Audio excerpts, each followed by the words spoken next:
Hola, ¿cómo les va? Este mes, el eje de la columna es política.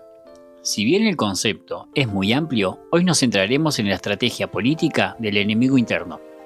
Específicamente hablaremos del caso Rafa Nahuel. Sobre mi poco conocimiento del tema y con el fin de evitar malentendidos, he decidido invitar a nuestra colega del Zorro Verde, la admin Naomi73, quien acompañó y cubrió de manera externa el caso. Antes de empezar, vale recordar qué entendemos por política. La política es la capacidad de atender los asuntos públicos, de buscar el bien común, es participación, debate, democracia.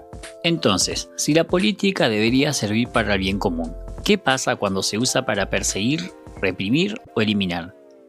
Ahí entra la política del enemigo interno.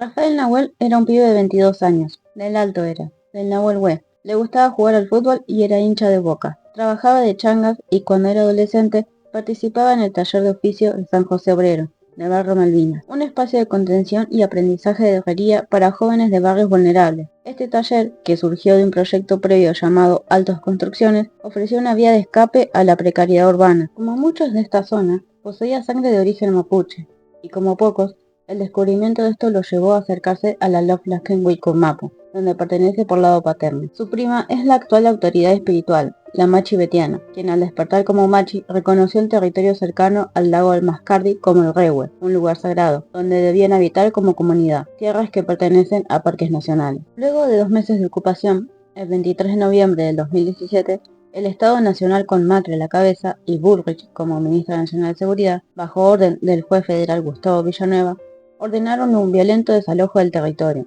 Efectivos de Policía Federal y de Prefectura detuvieron a varios integrantes de la comunidad, entre ellos mujeres y niños, que estuvieron precintados boca abajo durante varias horas, donde más tarde denunciaron tortura, donde más de una vez obligaron a mujeres a comer tierra hundiéndoles la cabeza.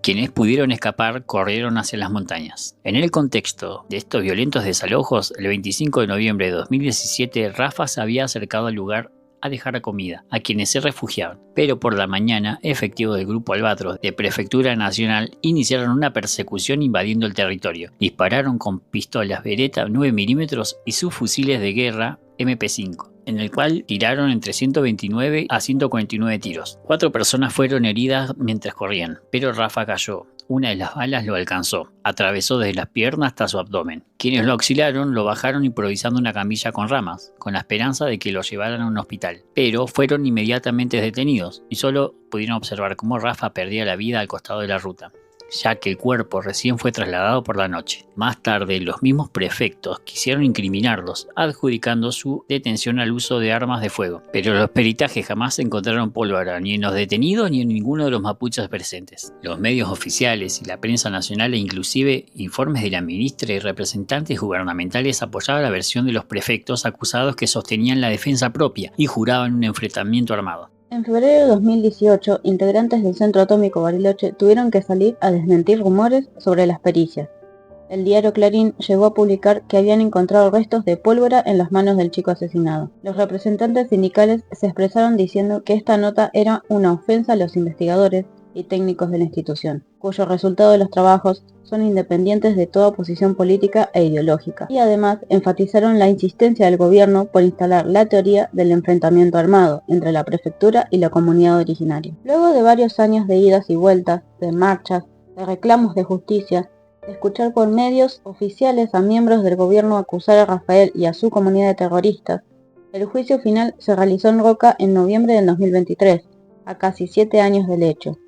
Un juicio donde se hizo viajar a la familia de la víctima, pero los imputados solo asistieron mediante Zoom, donde hablaban de acabar con la problemática mapuche, de cumplir órdenes y de accionar para defender la patria. Finalmente, el Tribunal Oral en lo Criminal Federal de General Roca condenó a Cavia, Pintos, Sosa, García y Obregón por homicidio agravado con exceso en la legítima defensa, con penas de entre 4 y 5 años de prisión, donde además se inhabilitó a los agentes de cumplir funciones por 7 años. La Asamblea Permanente por los Derechos Humanos, querellante en la causa, afirmó que si bien aprecia el fallo condenatorio, la sentencia no alcanzó a las autoridades de entonces, claramente involucradas en el hecho y por tanto responsables últimos de aquella acción criminal, en referencia a Patricia Bullrich, en ese momento también ministra de Seguridad del gobierno de Mauricio Macri. El asesinato de Rafa ocurrió el mismo día en que se velaban los restos de Santiago Maldonado, otra víctima del aparato represivo del Estado, quien fue asesinado en agosto de ese mismo año,